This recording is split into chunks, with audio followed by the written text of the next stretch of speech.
Now, was this past year a great one for reading hidden gem books or what? Welcome, fellow bookworms. This is Vasil, the backwater librarian, the booktuber who discovers and presents to you lesser known but absolutely worthy fiction. In this context, I'll be talking today about 5 lesser known but very enjoyable books which I have read this past 2024. I know that I'm a bit late with this upload, but I had some other tasks to attend to and I was also a bit sick for a while. As usual with my videos, I will provide you a complete English transcript just in case you find my accent too thick, and I might even add a couple of translations later on. The books I'll be talking about are, well, pretty obscure, so I encourage you to check out the video description below. There you will find all manner of descriptions, ISBNs, and even links wherever applicable. Also, do remember that this is not a top 5 video, so I won't be ranking the books per se. I'll be just presenting them to you in the same order as I have read them throughout the year. So, without any further delay, let's jump directly into the first one, The White Virak by Stefan Grabinski. Stefan Grabinski is a Polish author of dark, at times supernatural, prose from the interwar period.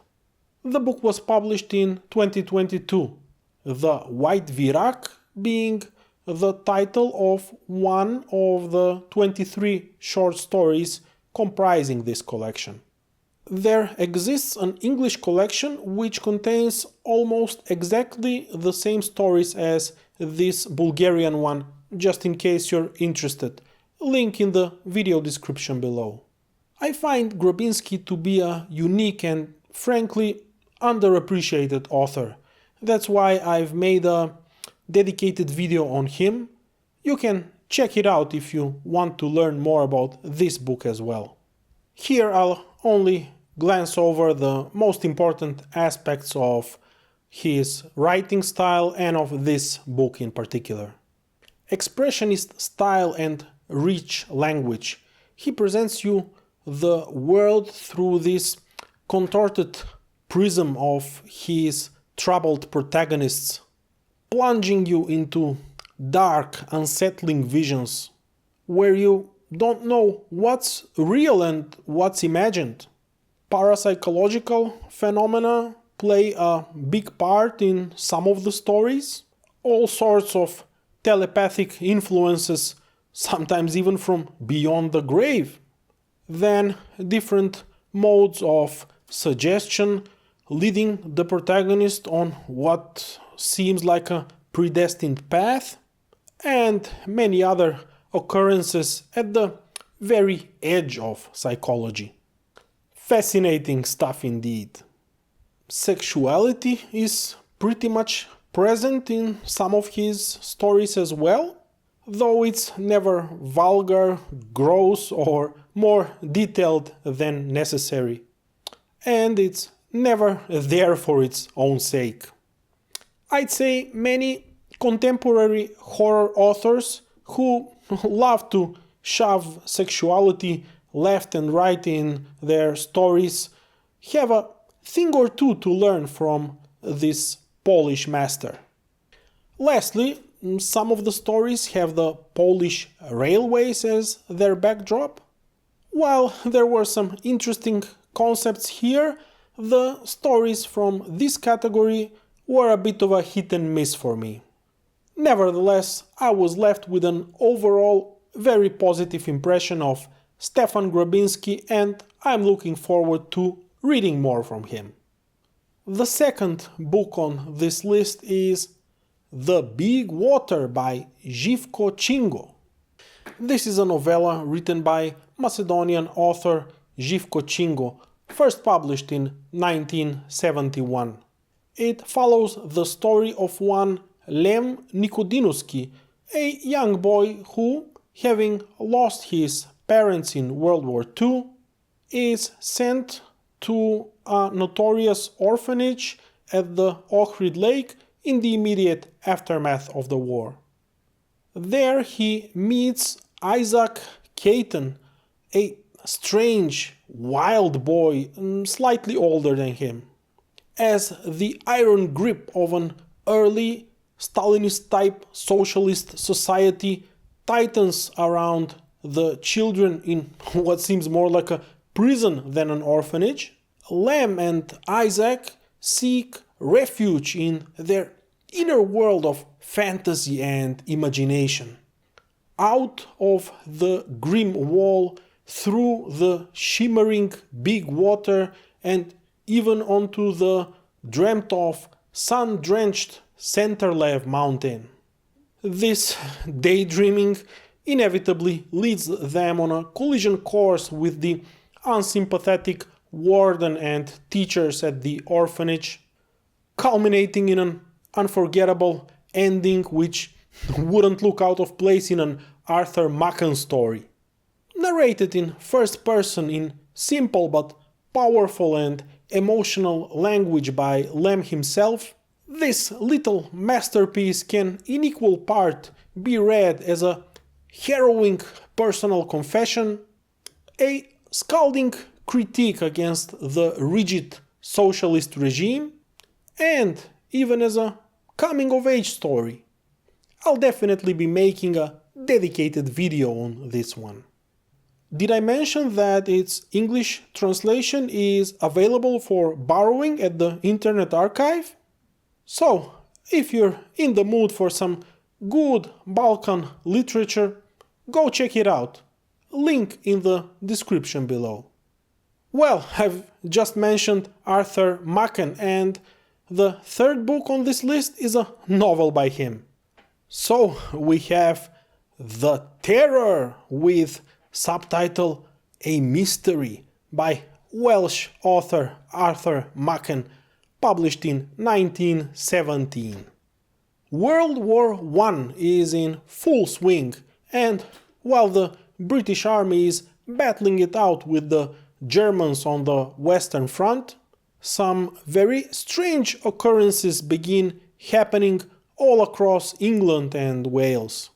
People are found dead in mysterious circumstances, and there are inexplicable attacks by unknown culprits on various weapon manufacturing facilities. As the nation is gripped by an intangible terror, conspiracy theories start circulating.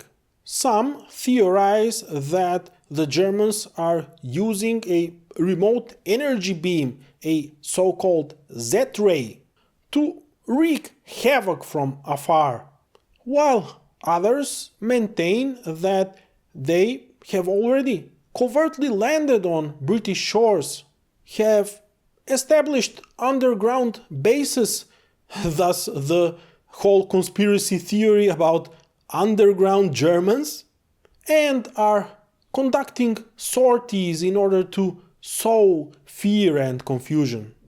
The real reason behind these occurrences, which I won't reveal to you, will prove even stranger than the conspiracy theories themselves.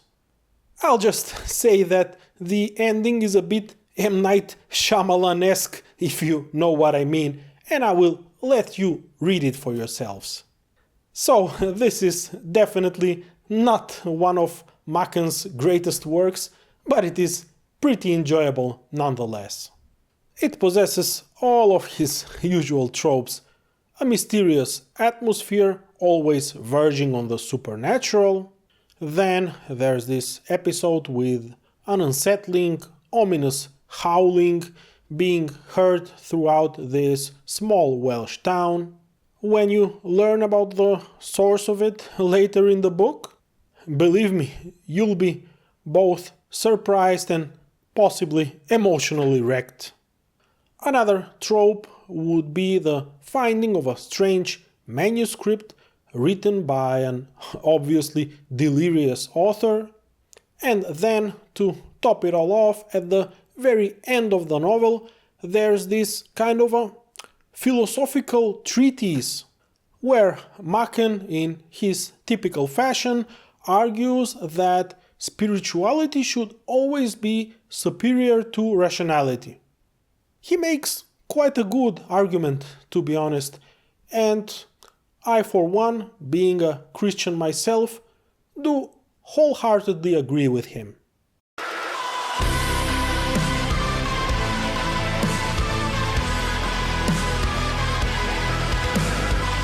So yes, I pretty much enjoyed this book, and if you happen to be a fan of good classic weird fiction, I think you would too. At number 4 we have The Palace of Dreams by Ismail Kadare. This is a novel by the internationally acclaimed Albanian literary magician Ismail Kadare, first published in 1981.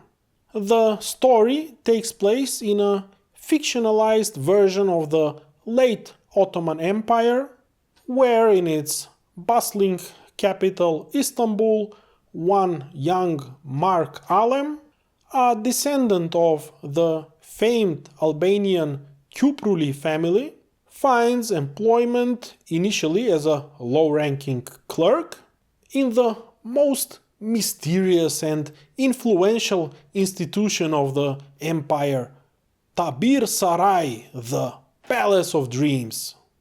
The role of this institution? Collect, filter, and interpret the dreams of the empire's subjects from all four corners of its territory. Because, who knows, some of these dreams may harbor ill intent towards the Sultan and even the existence of the empire itself. As he climbs the ranks of the Palace of Dreams, in its Kafkaesquely disorientating corridors and questionable ethical norms, will the young and innocent Mark Alem manage to hold on to his life, his good name, and his moral principles? The novel is, of course, a vehicle for a veiled criticism of the totalitarian communist regime of Albania from the author's own time. Hey, they didn't call it the North Korea of the Balkans for nothing. The notion that a government institution can peek into your most intimate inner world, your dreams, is a reflection of the nigh unlimited power the Albanian communist government at the time had over the personal lives of its citizens. So, if you're a fan of Orwell, you'll love this book. If you're into Kafka, you'll feel right at home here as well. Heck, even if you're simply on the lookout for a good historical novel about the Balkans in the vein of The Bridge on the Drina by Ivo Andrić, then The Palace of Dreams can also be read as a quasi-historical novel and can guarantee you that old world Ottoman era Balkan flavor. I personally absolutely enjoyed this book at all levels, and I'll possibly make a dedicated video about it. Last but not least, we have The Ghosts of Austerlitz and Other Tales by William Waldorf Astor. Well, you don't have to be poor to write good weird fiction. William Waldorf Astor was a member of one of the wealthiest families in the English-speaking world, with major branches both in the United States and the United Kingdom. This book, edited by S.T. Joshi, that's equal to a stamp of quality right there, collects Astor's better short stories, which he had published generally in the last decade of the 19th and the first decade of the 20th century in a weird fiction magazine he himself had founded. Hey, I guess you can do that when you're that rich.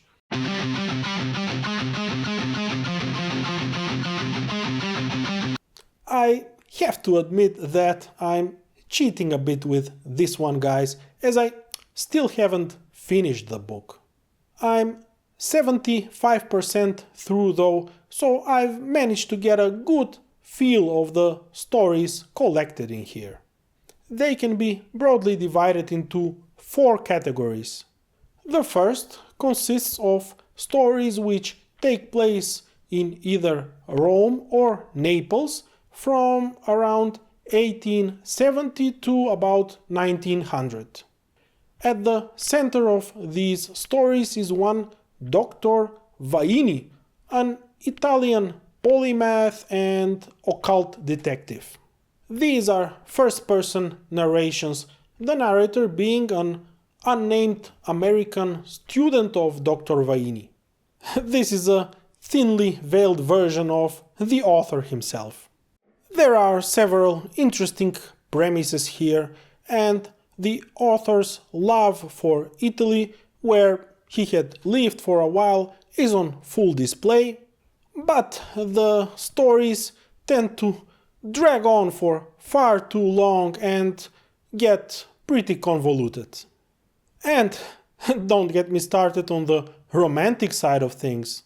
In almost every single one of these stories, the narrator, Dr. Vaini, and occasionally a third person tend to wind up in a love triangle, heck, at times even a love quadrangle, with a mysterious female figure. The prevalence of these stories is the main reason why I still haven't finished the book. The second category would consist of stories set in the fictional universe of Shakespeare's Othello. These are more on the playful and magical side, and at their center is the alchemist Almodoro. I enjoyed these stories a bit more than the ones from the previous category, but they also tended to wind up in convoluted love triangles as well.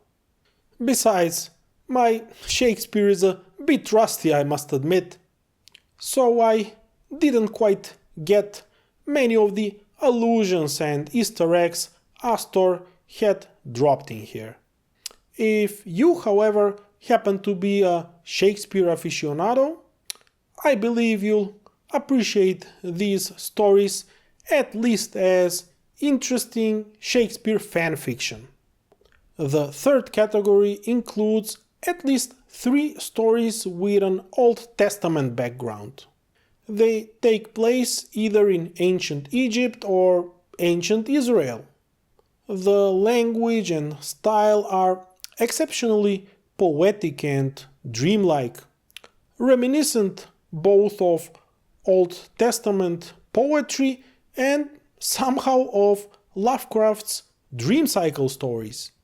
These are my favorite stories from the collection, especially this one called Balkame, an account of the Queen of Sheba's visit to the court of King Solomon in all of its luxurious, decadent, polygamous, amoral glory.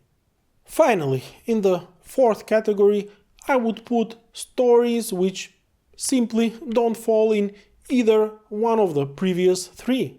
These would include, for example, a story about an apparent reincarnation of the notorious Emperor Nero in the author's own timeline. I would also put here the eponymous The Ghosts of Austerlitz, an English army officer from the end of the 19th century takes a nap and is transported back to the 1805 Battle of Austerlitz.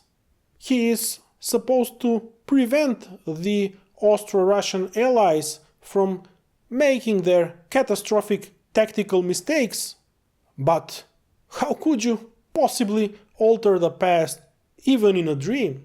So, to conclude, this collection contains stories varied in both themes and quality, and I wouldn't go so far as to put William Waldorf Astor in the A-tier list of classic weird fiction authors like Blackwood, Machen, Hodgson, Dunsany or Lovecraft, to name a few. So there is still some good literary enjoyment in here, and if you want to boast about having read an old school weird fiction author no one seems to have yet heard about, then this unusual billionaire self-made writer might be right down your alley. That's all I have for today, guys. I'd be more than happy to read from you in the comments. Have you read any of these books, and if so, how did you find them? If all of these books are new to you, has my video made you interested enough to pick them up and read them?